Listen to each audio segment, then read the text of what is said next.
नमस्कार। निशुल्क ज्योतिष परामर्श केंद्र में आप सबका स्वागत है। आज दिनांक 16 अप्रैल 2025 बुधवार। जैसे कि हमारी सूर्य राशि परिवर्तन पर चर्चा चल रही है,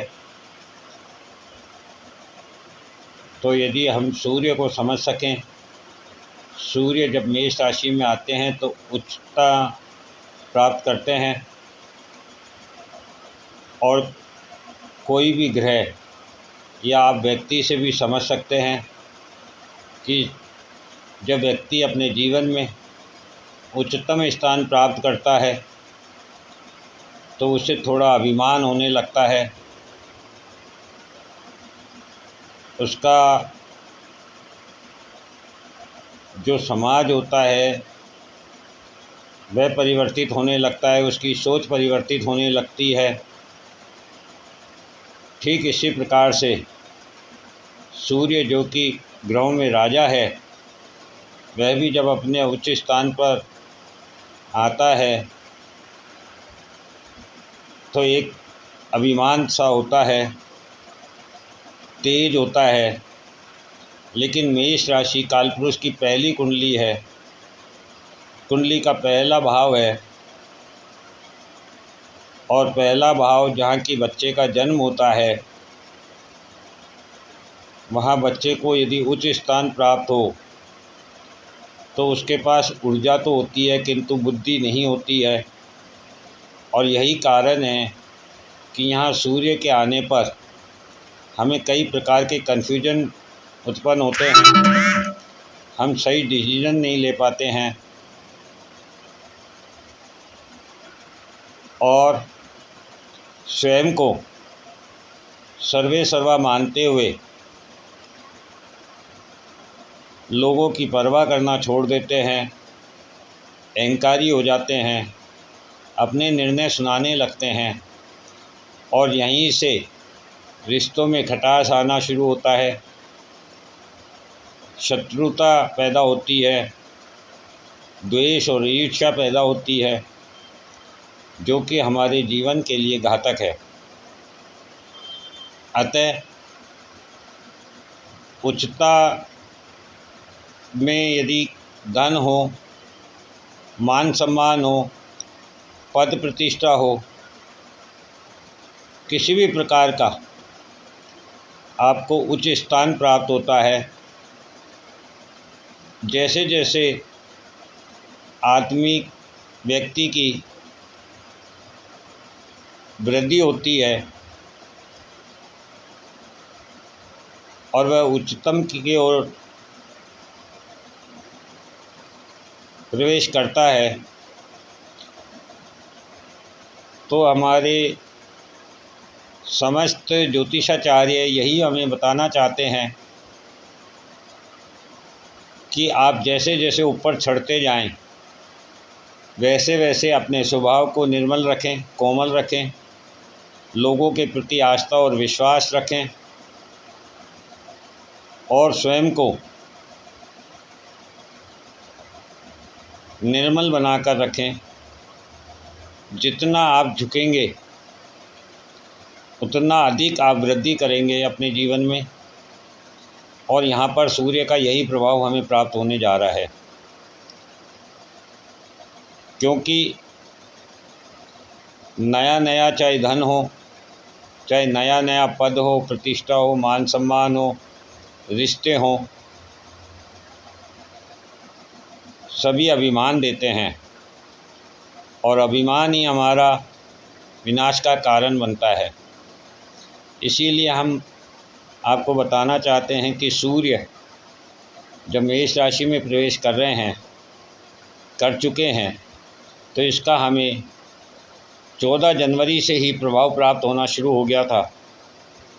जैसा कि हमने पहले वाले वीडियो में भी आपको बता रखा है कि 30 मार्च 2025 के जो ग्रहों का गोचर का प्रभाव है, वह हमें सूर्य के मकर राशि में प्रवेश करने के साथ ही प्राप्त होना शुरू हो गया था। क्योंकि मकर राशि हमारे कर्म को दिखाती है और कर्म से ही कोई व्यक्ति उच्च पद प्राप्त कर सकता है। धन की अधिकता प्राप्त कर सकता है, मान सम्मान प्रतिष्ठा की प्राप्त कर सकता है। अर्थात मानव जीवन में कर्म ही सर्वश्रेष्ठ है और कर्म का फल कुंभ राशि में प्राप्त होता है। और जो हमें फल प्राप्त होता है कुंभ राशि में, उसका भोग, उसका व्यय हम मीन राशि में करते हैं। और अब चूँकि सूर्य उच्च स्थान पर है अपने, तो अभी उनमें उष्णता ऊर्जा अधिक है, इसलिए इस ऊर्जा को संभालना हर किसी के बस की बात नहीं है। हमने 3 राशियों के प्रभाव के बारे में कल जानकारी प्राप्त की थी। आज हम कर्क राशि से लेकर कन्या राशि तक इसके प्रभाव के बारे में चर्चा करेंगे। तो कर्क राशि के दूसरे भाव के स्वामी सूर्य होते हैं, जहाँ सिंह राशि होती है, और अभी इनके 10वें भाव से सूर्य गोचर कर रहे हैं। अर्थात इन्हें अभी परिवार में, कुटुंब में, धन में, कर्म में, क्षेत्र में, सभी स्थानों पर अपनी उच्चता प्राप्त होगी, श्रेष्ठता प्राप्त होगी, बड़प्पन प्राप्त होगा। इस बड़प्पन को, इस श्रेष्ठता को, इस उच्चता को आप किस स्तर तक अपने आप में समाहित कर सकते हैं, यही आपके लिए प्रतिफल बनेगा। यदि आप ये समझ सकें कि व्यक्ति जितनी ऊंचाई पर जाता है उसका दायित्व उतना ही बढ़ता चला जाता है। एक बच्चा जिसका कोई दायित्व नहीं होता है, आप थोड़ा बड़े होते हैं तो आपको पढ़ाई का दायित्व प्राप्त होता है, अध्ययन का दायित्व प्राप्त होता है, और थोड़े बड़े होते हैं तो आपको परिवार का, मित्रों का, समाज का दायित्व प्राप्त होता है। आपकी गलतियों को अनदेखा नहीं किया जा सकता है। और जब आप पर जिम्मेदारियां आती है परिवार की, विवाह होता है, तो आपका अपने पत्नी के प्रति, अपने पत्नी के द्वारा जुड़े रिश्तों की, समाज की, कर्म की, कई प्रकार के दायित्व आपको प्राप्त होते हैं। तो जब हम इन दायित्वों को समझ जाएंगे तो कर्क राशि वालों को इस श्रेष्ठता का शुभ फल प्राप्त होगा। किंतु यदि ये अपने दायित्वों को नहीं समझ पाए, अपने, चाहे वह कर्म क्षेत्र में हो, चाहे अपने परिवार से संबंधित हो, और अपने व्यक्तित्व को अधिकारों के स्थान पर दायित्वों में परिवर्तित नहीं कर पाए, तो फिर इनकी सुख सुविधाओं में परेशानी होगी, हृदय आघात लगेगा। अर्थात परिवार से, कर्म क्षेत्र से कोई ऐसी बात बिगड़ जाए जिससे इनका दिल दुखे, इस प्रकार का प्रभाव इन्हें प्राप्त होगा। सिंह राशि, जैसे कि इसके स्वामी सूर्य होते हैं और वे 9वें भाव से गोचर करेंगे, और 9वां भाव हमारे पिता का होता है, पूर्वजों का होता है, भाग्य का होता है। तो जब व्यक्ति स्वयं अपने पिता के स्थान से या पूर्वजों के स्थान से या अपने भाग्य धर्म के स्थान से गोचर करता है, तो उसे अपने विशेष रूप से दायित्वों का निर्वाह करना होता है, अपने पूर्वजों की भांति, अपने पिता की भांति, और स्वयं को धर्म के अनुसार अपने भाग्य का निर्माण करना होता है। यही सबसे बड़ा दायित्व सिंह राशि को प्राप्त हुआ है।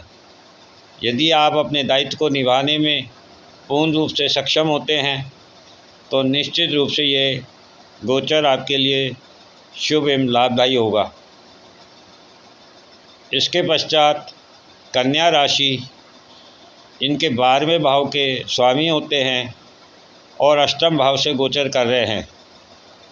12वां भाव व्यय का होता है और अष्टम भाव अचानक घटने वाली घटनाओं का होता है। अर्थात कन्या लग्न कन्या राशि वाले देखेंगे कि उनके जीवन में अचानक से घटनाएं घट रही हैं, फिर वह चाहे धन की हो, रिश्तों की हो, कार्य क्षेत्र की हो, स्थान परिवर्तन की हो,